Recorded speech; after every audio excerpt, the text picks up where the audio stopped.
Hello, I'm Bob Smeerfak, but not really. This series is designed for theological seminary students with approaching exams who have not had time to read the Bible, and for faith-based snake handlers lying in hospital beds under an IV drip waiting for the antivenin to take effect. Matthew chapter 13, another long-ass chapter. Let's go. If you're a suspected Messiah, you may want some time alone to collect your thoughts, but good luck getting it. Jesus tried to carve out some downtime on the beach after his long debate with the scribes and Pharisees, but a lot of people were keeping tabs on him and showed up. So he split the difference with them and climbed in a boat while they hung out on shore. Now, if this wasn't the perfect time to unleash an epic playlist of stories designed to get the crowd on board with the kingdom of heaven, he wouldn't have done it, because he was perfect. But it was, so he did. In the first one, a farmer planted a field and found out crop production wasn't a very efficient science at the time.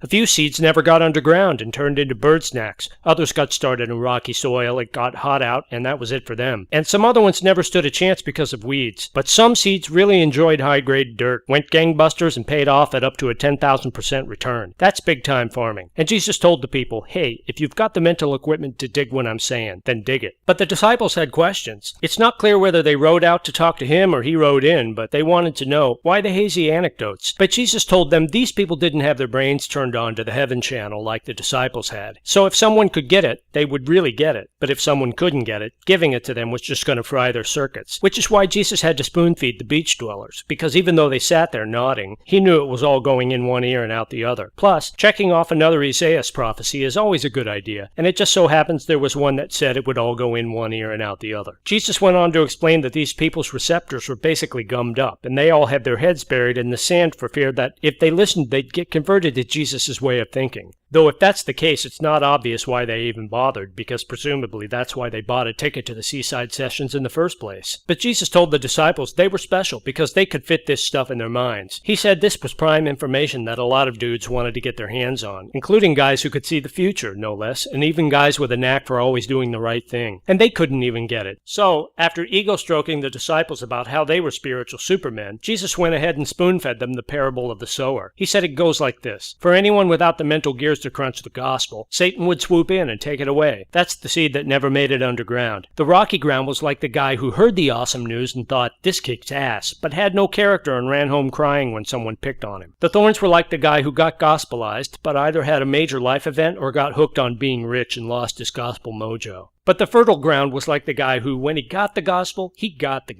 and exploded into either a 3,000, 6,000, or 10,000% return on gospel investment. Jesus decided to stay with the farming motif, and he gave the crowd another one. He said the kingdom of heaven was like a farmer who had some high-grade seed stock, and after he planted it, he went to bed. But then an asshole who didn't like him went to the trouble of mixing in some weeds that looked like the same crop when they started growing, and then skipped town. But the guy's farmhands figured it out and said to him, we thought you planted the good stuff. What gives? And the farmer said, it was an asshole. So they said, we will fix that shit. But the farmer told them no, they wouldn't be able to tell which ones the weeds were. He said to wait until it all grew up. Then they could reap the good stuff and stack it in his silo and set everything else on fire and be done with it. The farming stories had to be killing because Jesus went for the trifecta. Number 3 was about a guy who wanted to grow mustard. God's kingdom was like the guy taking one seed of this stuff, which doesn't taste like anything. But when you grow it, it turns into one of the tastier condiments you can get a hold of, and even makes a multi-purpose area, growing into a tree that can sustain a population of birds. 3 farming parables were probably enough, but he had time for one more, and he managed to keep it within the food milieu. For this one, he came at him from the baking angle. A lady had a few cups of flour and slid some yeast in there when no one was looking, and the yeast was the kingdom of heaven, don't you know, and it totally took over the flour. Jesus never explained any of this outright to the audience, because he was looking to knock over another prophecy that predicted he would stick to metaphors when it came time to talk about stuff that no one had been allowed to talk about since God had built this whole place. Then Jesus was done, and he told everybody to pack it in. He decided to hit the house, but his disciples followed him inside. Now these were the guys who were specially tuned into the heaven channel, but apparently something didn't sit right. They said, we don't get the one about the asshole planting the weeds. Can you help us out with that? So Jesus broke it down. He said he was the wheat farmer, and the soil was the world. Then he said the wheat was God's offspring, the weeds were Satan's minions, and of course Satan was the asshole. And when the expiration date for the universe hit, celestial beings would swoop in and snag Satan's minions and build the big minion bonfire. And Jesus said that was going to be that. He was going to press go on a bunch of angels who would shovel up everything that didn't have the seal of approval and everyone who didn't do it the Jesus way and throw them all in a red-hot kiln. And there would be a lot of screaming, and the pain would be so awful that people would be grinding off their own tooth enamel. But then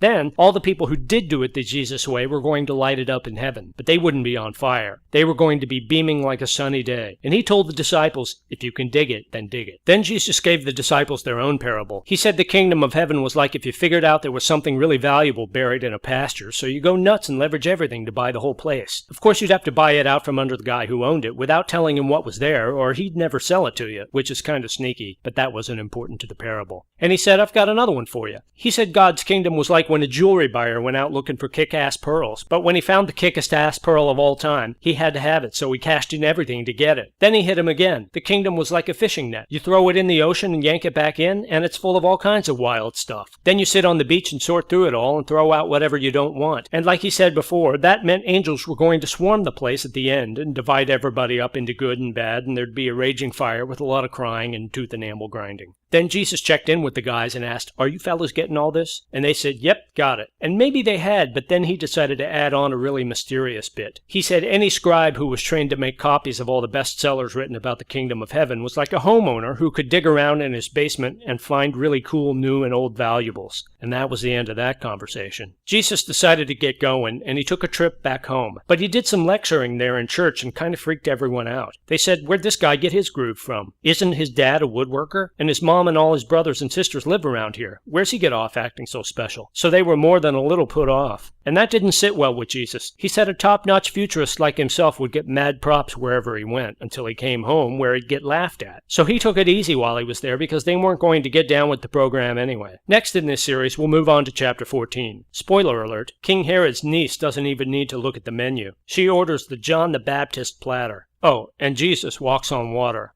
As always, I'm not a religious figure, but if you want me to save you or damn you to hell, I'll do my best.